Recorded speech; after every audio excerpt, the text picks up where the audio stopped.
In this video, I am going to explain question number 8 to 12 of exercise 3.3, chapter number 3 of class 8. This chapter is understanding quadrilateral, and if you want to go in detail of this chapter, you can watch introduction video and the solution of exercise 3.1, 3.2 and previous question of 3.3 in the description box.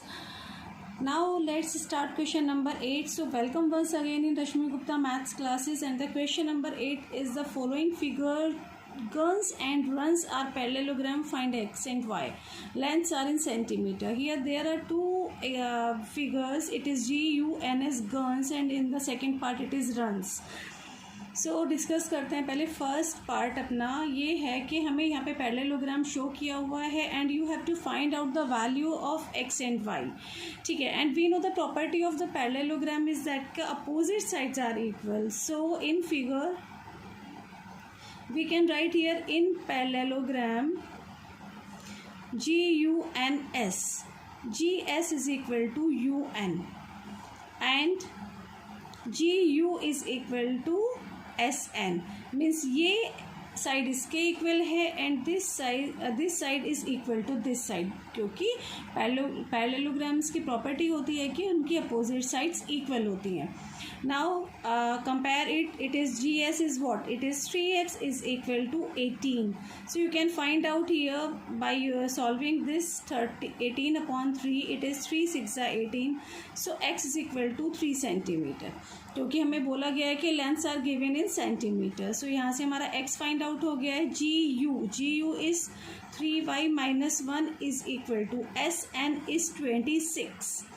So 3y is equal to 26 और ये -1 इधर जाके +1. 3y is equal to 27 and y is equal to 27/3. That is 3 9s are 27. So y is equal to 9. तो यहाँ से हमको x एंड y की वैल्यू फाइंड आउट हो गई है. Now come to the second part is here the same process will be here कि यहाँ पर क्या है, यहाँ पे डायगोनल्स हमें दिए हुए हैं RN and SU and we know the property that कि डायगोनल्स बाइसेक्ट ईच अदर. ठीक है, in parallelogram diagonals bisect each other. So we can write here कि ये जो पार्ट है ये इस पार्ट के इक्वल होगा. So first x + y is equal to 16 और यहाँ से हमारा आ गया कि this part is equal to this, means y + 7 is equal to 20. So first we solve here कि हम सेकेंड इक्वेशन से y को निकाल लेते हैं. 20 - 7 and y will be equal to 13. Okay, now put this value in first equation. तो ये हो गया यहाँ पर x + y is equal to 16 है. So x + 13 is equal to 16. So x is equal to 16 - 13 that is 3 centimetre.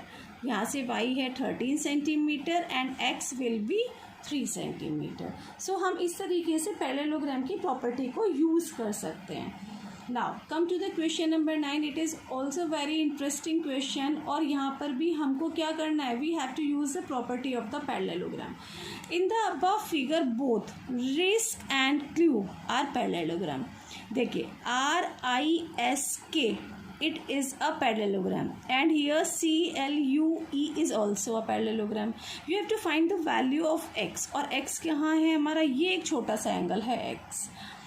सो हमको क्या करना है कि वी ऑब्जर्व दैट कि ये एक छोटा सा ट्राइंगल है, यहीं से we can find out the value of x. तो दैट मीन्स जब हम इस एक्स की वैल्यू फाइंड आउट करेंगे, अब मैं इसको यहाँ पर थोड़ा बड़ा आपको शो कर देती हूँ. It is E, it is S, it is O और ये एंगल है x. इसको फाइंड आउट करने के लिए for the angle x we need angle E and this angle S. हमको इन दोनों एंगल्स की ज़रूरत होगी.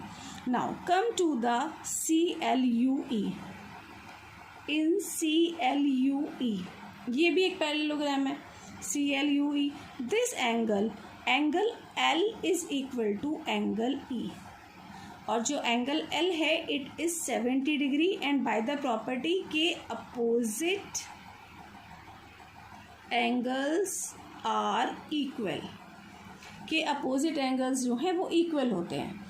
दैट्स वाई अब हमको क्या पता चल गया कि ये एंगल जो है it is 70 degree. Okay, now come to this angle S, इस पर हमें आना है, means we have to find this. ठीक है, now I am drawing here. मैं इस फिगर को थोड़ा साइड से बना लेती हूँ. RISK, दिस, ये मेरा ये वाला पैरेललोग्राम है. Now it is 120 and we have to find this angle. Okay, हम क्या कर सकते हैं कि by the property angle I will be 120 degree.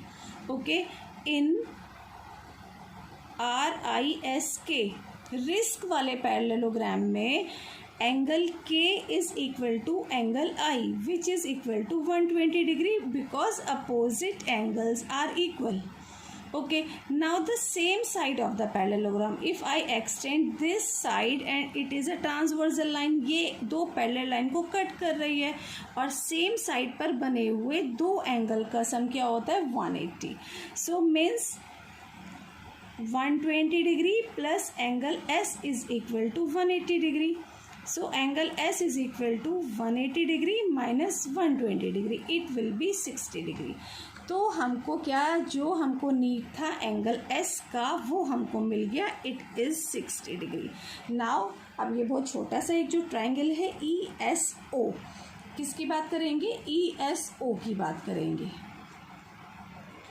In triangle ESO, triangle again I am drawing here ESO, this angle is X.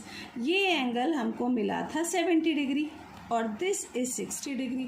Now by angle sum property angle X plus 70 degree plus 60 degree is equal to 180 degree. We can write here by angle sum property. Okay, now solve it. Angle X is equal to 180 degree minus 6 और 70 60 70 plus करेंगे तो we will get here 130. So angle X is equal to 50 degree. तो इस तरीके से we can use the property of the parallelogram and solve the question. Now come to the question number 10. Explain how this figure is a trapezium. अब ये figure हमें clear है कि, और हमको क्लियर ये बताना है कि ये ट्रेपेजियम क्यों है. Which of its two sides are parallel, कौन सी दो साइड इसकी पैरेलल है. नाउ तो हमको ये क्लियर होना चाहिए कि व्हाट इज़ ट्रेपेजियम. ट्रेपेजियम की प्रॉपर्टीज़ क्या होती हैं. I am showing here. It is a general figure of the trapezium. It has a one pair of parallel sides and one pair of non-parallel sides. ये जो side है ये non parallel होती हैं. क्यों, क्योंकि when we extend this ये आपस में कट करती हैं. So that's why these sides are called non-parallel.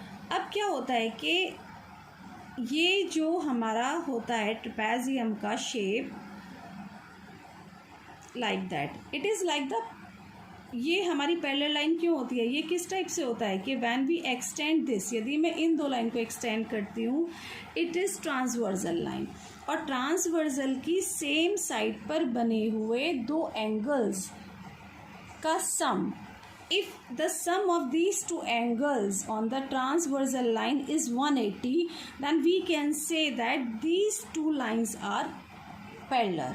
So same as in this के in KLMN, ये यदि हम प्रूफ कर दें कि ये दो पैरेलल साइड्स हैं, यदि हम ये प्रूफ कर दें कि ये ट्रांसवर्सल लाइन है और इन एंगल का sum angle M plus angle N it is 100 degree और प्लस 80 डिग्री, कि यदि हमने ये प्रूफ कर दिया ये 180 है, yes it is 180, so that means NM is parallel to KL. ये जो पैरेलल हैं ये दोनों साइड्स हैं, क्योंकि ये ट्रांसवर्सल है और इन दोनों एंगल्स का ट्रांसवर्सल साइड क्या होती है कि ये दो पैरेलल लाइंस हैं, ये ट्रांसवर्सल है. तो ट्रांसवर्सल का मतलब होता है कि जब दो पैरेलल लाइंस को एक लाइन कट करती है तो उस पे बने हुए एंगल्स सेम साइड पर, जैसे अब ये है या फिर ये दोनों हैं, सेम साइड पर बने हुए एंगल का सम 180 शुड बी 180। अब ये यहाँ पर 180 प्रूफ हो गया, तो that means we can say that कि N M is parallel to K L. It is a very simple question. यदि हमें प्रॉपर्टीज क्लियर हैं तो we can proof easily. Now come to the question number 11। Find angle C. ये M को आप ऐसे मानिए कि ये है ही नहीं, ignore it. Find angle C in the below figure in if A B is parallel to D C. These sign are parallel. ये पैरेलल के साइन होता है। ये कि ए बी जो है वो सी डी के पैरेलल है, ये इन्होंने हमें दे दिया। You have to find out this angle. तो ये तो बहुत ही ईजी हो गया अब हमारे लिए कि A B if A B is parallel to C D, then क्या कर सकते हैं? Same as if we extend this, it is a transversal line. Same side पर बने हुए दो angle means angle B plus angle C should be 180 degree. Now we know that angle B is 120 degree plus angle C we have to find out. तो बस ये हो गया हमारा solve. Now it is 60 degree. तो इस तरीके से you can easily find out the any angle and you can use the property of the trapezium या कोई भी quadrilateral है, यदि आप उसकी प्रॉपर्टी को यूज़ करते हैं तो you can easily explain the question. Now come to the question number 12 here. It is find the measure of angle P. अब हमको find out करना है ये angle P and angle S, this is also, दोनों angle हमें find out करना है। If S P is parallel to R Q, ये और ये दोनों पैरेलल हैं, तो वी कैन फाइंड आउट कि ये दोनों पैरेलल हैं। We can extend this line and this is transversal line. Same side पर बने हुए एंगल का सम 180 होता है। तो same we can write here कि if SP is parallel to RQ, यदि SP और RQ आपस में पैरेलल हैं, then angle P plus angle Q is equal to 180 degree and we have to find out the angle P। It is 180 degree minus angle Q, angle Q is 130 degree, that is 50 degree. Means हमारा जो angle P है वो 50 degree find out हो गया है। Now we have to find out the angle C the same ways here कि if we extend this, ये इधर से एक्सटेंड हो गया और ये यहाँ से ट्रांसवर्सल लाइन है, तो we can say again here कि angle S plus angle R is equal to 180 degree and angle R, ये जो साइन होता है इट इज़ ऑफ 90 डिग्री। तो angle S will be 180 degree minus 90 degree, that means it will become 90। तो इस तरीके से you can find out the angles. Angle P हमने फाइंड आउट कर लिया है, एंगल S भी फाइंड आउट कर लिया है।